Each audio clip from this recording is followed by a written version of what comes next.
जी अस्सलाम वालेकुम, कैसे हैं आप? उम्मीद करता हूँ खैरियत से होंगे। So what's happening around the world में आज तीन चीज़ों के ऊपर हमने बात करनी है। सबसे पहले बात करेंगे बराक ओबामा की कंट्रोवर्सी के बारे में।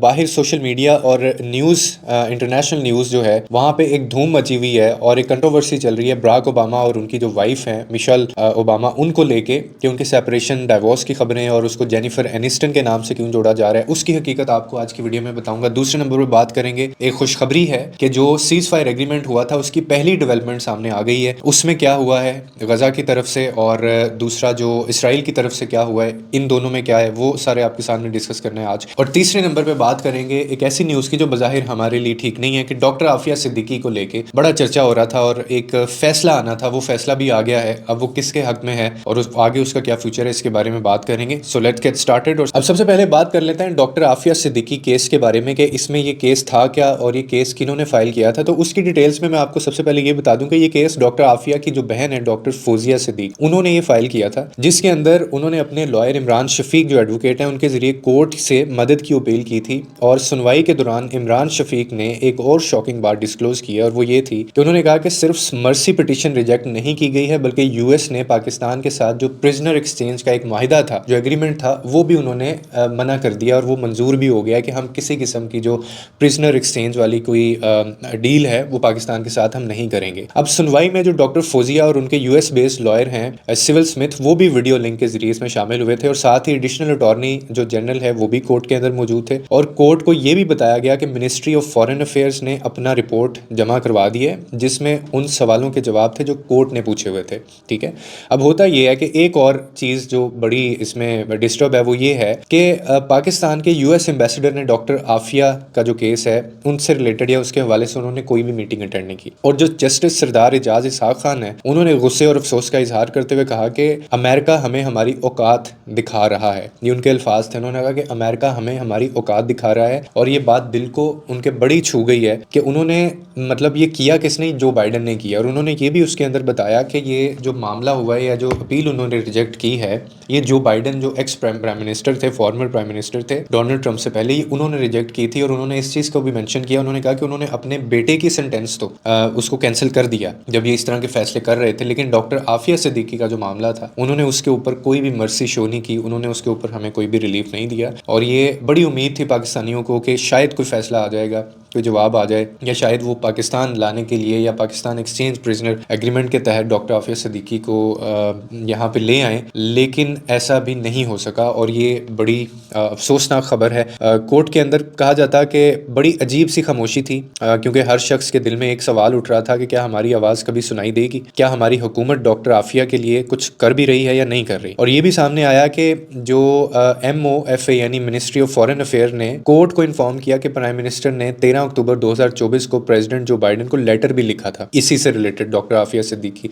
से रिलेटेड, लेकिन उसका अभी तक कोई जवाब नहीं मिला। और कोर्ट ने मजीद प्रोसीडिंग्स के लिए केस को 2 हफ्ते के लिए को आगे कर दिया रेफर। ठीक है, तो ये बड़ा एक अफसोसनाक खबर है क्योंकि कहा यह जा रहा था कि शायद इसका कोई फैसला आ जाए और इसके बाद कोई डेवलपमेंट हो, क्योंकि पाकिस्तानी इसको लेके क्या हिस्ट्री है, क्या बैकग्राउंड है, वो तो आपको खैर पता ही होगा, बहुत सारी इस पर वीडियोस बनी हुई हैं। लेकिन अभी तक की जो डेवलपमेंट है वो ये है कि वो फिलहाल उन्होंने रिजेक्ट कर दिया है और उन्होंने कहा है कि हम किसी किस्म की ना कोई प्रिजनर एक्सचेंज वो वाली हम एग्रीमेंट करेंगे और ना हम इससे रिलेटेड फैसला कोई देंगे जो इनके हक में हो, डॉक्टर आफिया सिद्दीकी या पाकिस्तान के। और अब बात कर लेते हैं बराक ओबामा और मिशेल ओबामा के सेपरेशन या डिवोर्स के रूमर के बारे में। हम कहते हैं ना कि पाकिस्तान के अंदर शायद झूठी खबरें या इस तरह की हाइप क्रिएट की जाती है और रिलायबल सोर्स नहीं होता, तो बाहर इंटरनेशनल मीडिया में भी कुछ ऐसे मैगजीन्स, कुछ ऐसे न्यूज़ चैनल्स हैं जो खबर इस तरह की ब्रेक करते हैं जो बड़ी सेंसेशनलाइज होती हैं और वो हाइप पकड़ लेती हैं किसी ना किसी तरीके से। इस महीने में एक मैगजीन है द टच मैगजीन, वहाँ पे वो एक कवर फोटो के अंदर ना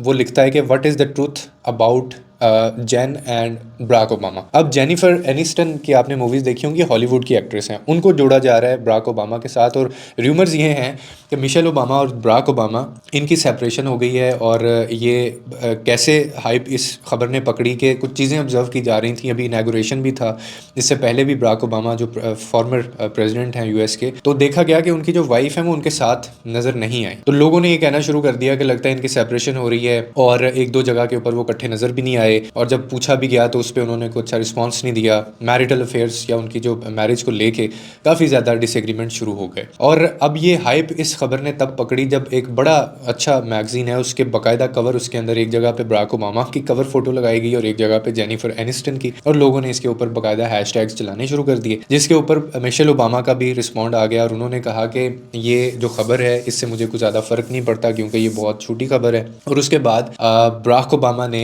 बर्थडे के ऊपर अपनी वाइफ के, उन्होंने रेस्टोरेंट में बड़ा अच्छे तरीके से खाना खिलाया अपनी वाइफ को और वो पिक्चर भी पोस्ट की और नीचे उन्होंने लिखा कि हमारे दरमियान ऐसा कुछ नहीं हुआ है और अभी भी मैं अपनी बीवी के साथ हूँ और ये सोशल मीडिया जो है ना ये सिर्फ एक हाइप क्रिएट की जा रही है, ऐसा कुछ नहीं है। तो इस खबर के अंदर हकीकत कोई नहीं है, ये झूठ है और ऐसा कुछ नहीं हुआ है। ना उनका कुछ जेनिफर एनिस्टन के साथ ताल्लुक है, ना उनके कोई आपस में मैरिटल अफेयर्स ऐसे हैं। ये सिर्फ हमारी सोसाइटी के अंदर ना एक नसूर है जो फैलता जा रहा है कि आप मतलब किसी की भी पर्सनल लाइफ में इंटरफेयर करते हैं, उसके खिलाफ आप एक खबर चलाते हैं और वो उसका सोर्स कोई नहीं होता, बल्कि ये आप हैरान होंगे जानकर कि ये खबर ब्रेक किसने की है। कुछ बड़े 2-3 रिलायबल सोर्स थे, यानी वो ऐसे रिपोर्टर्स थे जिनको बाकायदा लोग फॉलो करते हैं और कहा जाता है कि इनकी खबरें बड़ी पक्की होती हैं। उन्होंने ये न्यूज़ ब्रेक की है और पता ये चला है कि इसके पीछे कोई सच्चाई नहीं है। तो बहुत सारे सोशल मीडिया के ऊपर भी इसके बारे में बात हो रही है, तो मैंने सोचा आप लोगों को ये भी बता दें कि इसमें कोई सच्चाई नहीं है, ये झूठ है। तो अपना टाइम इस चीज़ में बर्बाद ना करें, क्योंकि शायद हमारे पास इतना टाइम है कि हम दूसरों की ज़िंदगियों में इतना इंटरफेयर करते हैं और वो ख़बरों को हम लोग 4-4 5-5 दिन पढ़ते रहते हैं और उस पर फिर अपने व्यू भी देते रहते हैं और किसी भी खबर को हम सच मान लेते हैं। तो there is no reality in this. और अब बात कर लेते हैं हमास और इसराइल के दरमियान जो सीज़ फायर डील हुई थी, सीज़ फायर, उसके तहत एक डेवलपमेंट सामने आई है और ये भी एक अच्छी खबर है दोनों के लिए और मतलब एक इंसानियत के लिए, इंसानों के लिए। और अच्छी खबर ये है कि जो हमास है उन्होंने अपने ऑफिशियल टेलीग्राम जो उनका पेज है उसके ऊपर उन्होंने अनाउंस किया है कि हम इसराइल के 4 फीमेल सोल्जर्स को हम छोड़ देंगे और वो 4 फीमेल सोल्जर्स का नाम भी बताया गया है। और जिसके बदले में जब वो 4 फीमेल सोल्जर्स छोड़ी जाएंगी तो इसराइल जो है वो 200 प्रिजनर्स को जो पैलेस्टाइन के उन्होंने पकड़े हुए थे वो 200 के करीब वो प्रिजनर्स को छोड़ेंगे इनके एवज। यानी एक जो फीमेल इनकी बंदी है जो सोल्जर है उसके बदले 50 पैलेस्टाइन जो बंदे हैं उनको जिन्होंने हॉस्टेजेस बनाया हुआ था उनको छोड़ा जाएगा। और इसकी डिटेल पे अगर मैं बात करूं तो उनके नाम भी दे दिए गए हैं कि हमास ने अपने ऑफिशियल टेलीग्राम चैनल के ऊपर अनाउंस किया है कि ये 4 सोल्जर्स हैं, जिसमें लीरी एल्बैग है, करीना अरवी है और डैनियाली गिलबाओ है,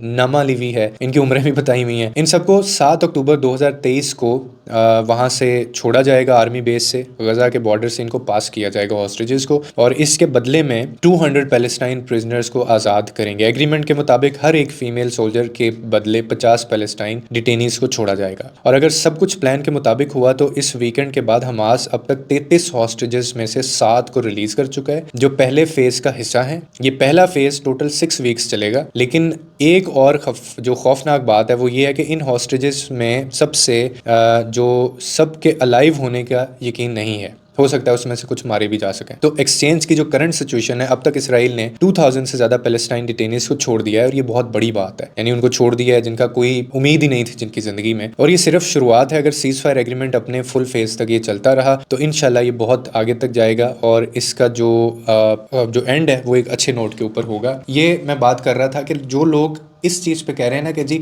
अब क्या फ़ायदा, अब तो जो होना था हो गया, जिन्होंने मरना था मर गए। देखो जो लाइफ में बहुत मतलब अप्स एंड डाउन्स आते हैं, नुकसानात भी होते हैं, लेकिन हमें वे मूव फॉरवर्ड आगे जाना चाहिए और ज़िंदगी को आगे देखना चाहिए। और इस तरह का जो माइंडसेट होता है ना ये आपको कभी ज़िंदगी में खुश नहीं होने देगा। आपके साथ कितना ही अच्छा क्यों ना कर लिया जाए लेकिन आपको ये माइंडसेट कभी ठीक नहीं होने देगा। सो ये न्यूज़ थी जी। कोशिश मेरी यही होती है कि यार मैं किसी फजूल बात के ऊपर ना बोलूँ या मतलब अपना जो प्रोडक्टिव हमारी एक इन्फॉर्मेशन है वो भी मिलती रहे, हम अपना कॉन्टेंट भी ख़राब ना करें और क्या हो रहा है दुनिया के अंदर वो एक बड़े आसान से अल्फाज में मैं आके आपको बता दूं।